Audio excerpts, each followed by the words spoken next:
Samsung's latest truly wireless earbuds are small, mighty, and might be the best ones they have ever made. Hey, it's Joshua Vergara. What's going on, everybody? Here are some thoughts on the Samsung Galaxy Buds Pro. If there's one thing that Samsung has consistently gotten right, it's the size of the truly wireless earbuds.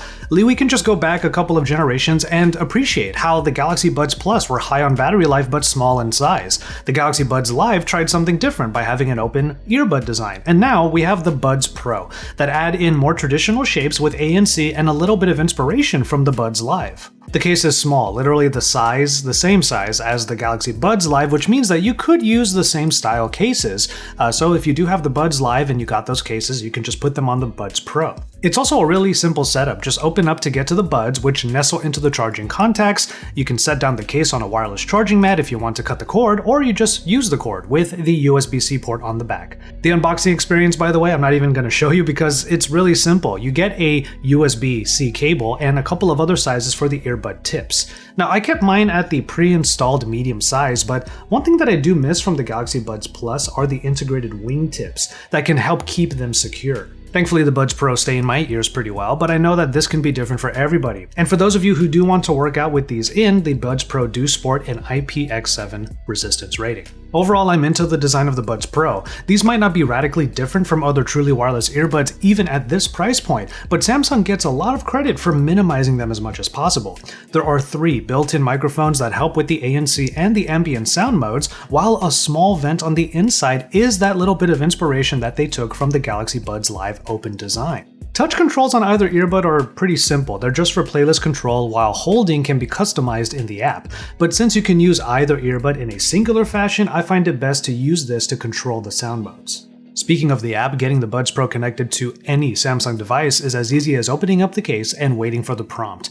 The Galaxy Wearable app will guide you through the setup, downloading the appropriate drivers and updates. It's at that point that you can customize the sound mode, the equalizer, and various other settings. Connecting these buds to a current Samsung device is extra beneficial, one of the reasons being that you can use these earbuds for recording in the camera's Pro video modes. Here's a sample of that.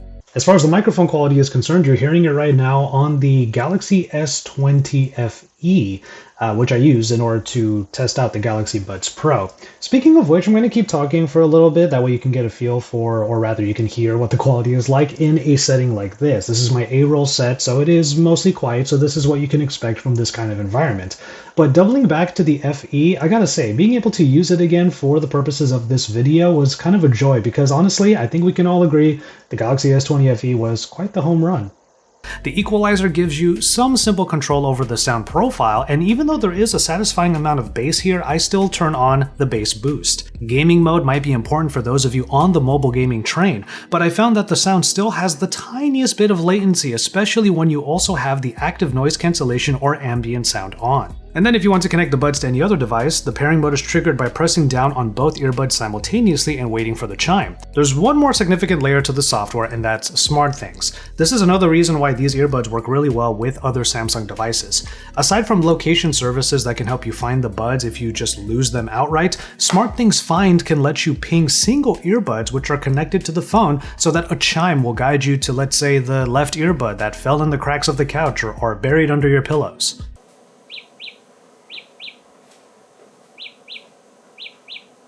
But you know what? It's just always good practice to put the buds back in the case whenever you're done with them, no matter what.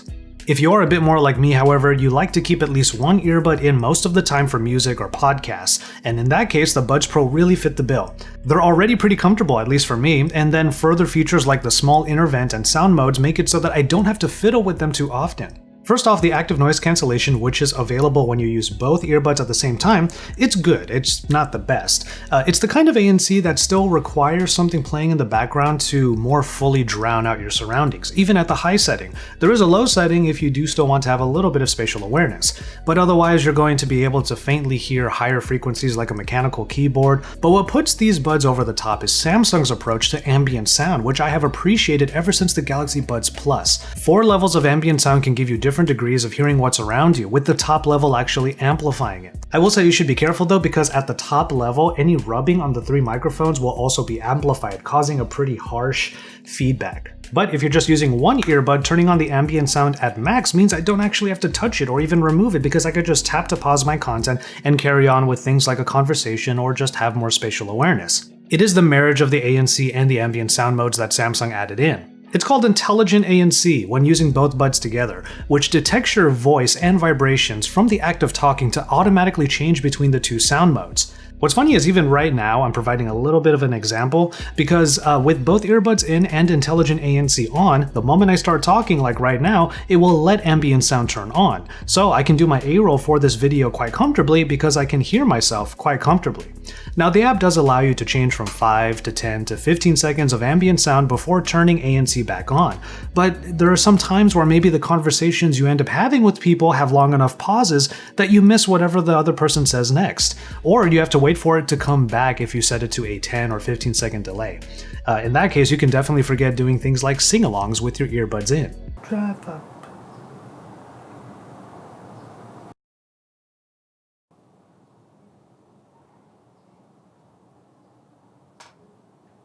So obviously, the software features Samsung baked into the Galaxy Buds Pro really add to the overall experience. It's for this reason that you have to get the software downloaded no matter what phone you're using, minus iPhones because it's not available on iOS. This is the Asus Zenfone 7, my trusty Zenfone 7, which now has these connected to it. So I'm actually using it like I just demonstrated with the intelligent ANC that detects when I'm talking, so I can actually hear myself and other people, and it will go back to the ANC turned fully on after about 15 seconds, which is what I have it set at. Taken as just audio earbuds, I'd say that while the Buds Pro are not the best sounding earbuds I've ever used, they will definitely be more than enough for most people. This time they certainly address one thing that I didn't like with both the Galaxy Buds Plus and the Buds Live: bass. Samsung and AKG were able to engineer a 2-way speaker setup in something this small, which is impressive, and the resulting bass response is satisfying even without the EQ enhancements, which I set to bass boost because I do like a little extra oomph. High frequencies never got piercing for me unless I went for max volume, which in my testing, the volume seemed louder on Samsung smartphones than any other. And like most truly wireless earbuds, they're definitely well suited for spoken word content via audiobooks or podcasts. Okay, on the topic of battery life, the Buds Pro are rated for 5 hours of continuous playback, and on one occasion I made sure to have at least this right earbud in continuously, with a mixture of putting in the left ear, using ANC, taking it out, using ambient sound. Well, it easily hit that mark. So while that might not be the kind of battery life that we got with the Buds Plus, which were an impressive 11 hours clocked in, you are working with more features and more bass in the Buds Pro. And in my case, even if one ear goes out, I can always just move to the other one anyway. Samsung prices the Galaxy Buds Pro at $199, which is a price that undercuts the ANC-capable competitors like the Apple AirPods Pro, the Bose Quiet Comfort earbuds, and the Sony WF Mark IIIs. Now, while the Buds Pro just barely matches the competition in terms of audio quality, the ANC falls just short of being totally considered among them. But you gotta give credit where credit is due. The super useful ambient sound mode and very small profile might make up for those slight shortcomings. Samsung have certainly reached new heights with these compared to their last 2 offerings, so if you're looking within their ecosystem, these earbuds properly rock the term Pro. And the sum of these earbuds parts are definitely a great package altogether that should please a lot of people. I think if you're in the market for a current Samsung smartphone, a tablet, or even a notebook, and these are a potential bundle, it's a no-brainer. Otherwise, you have to figure out if what might be missing in your current earbuds is properly addressed in the Galaxy Buds Pro, and if the middle ground pricing compared to other offerings sounds like a good enough deal. And so there you have it, a lovely little package, almost quite literally, with the Galaxy Buds Pro. I think that the mixture of features on here really are what make up this entire experience. It may not be the best at any one thing, especially when you talk about ANC or sound quality, but there are other features built in that round out the entire experience. The ambient sound in particular is something I always appreciate from Samsung, the way that they approach it so that you can actually have very comfortable conversations with other people, and adding in an intelligent layer does add to that experience. Let me know what you think of the Galaxy Buds Pro. Are you looking to pick a pair up? Are you going to pair it with another Samsung device? And even then, if you're going to do that, let me know if you're going to go after the Galaxy S21, S21 Plus, or S21 Ultra, all of which are going to be covered in content here on my channel very soon. For now, though, we have this look at the Galaxy Buds Plus, so let me know what you thought in the comment sections down below. At the very least, drop some likes on this video and subscribe to my channel if you haven't already. With all of that said, I'm going to call it on this one. Thank you so much for watching. Please take care of yourselves and each other, and enjoy your tea, everybody.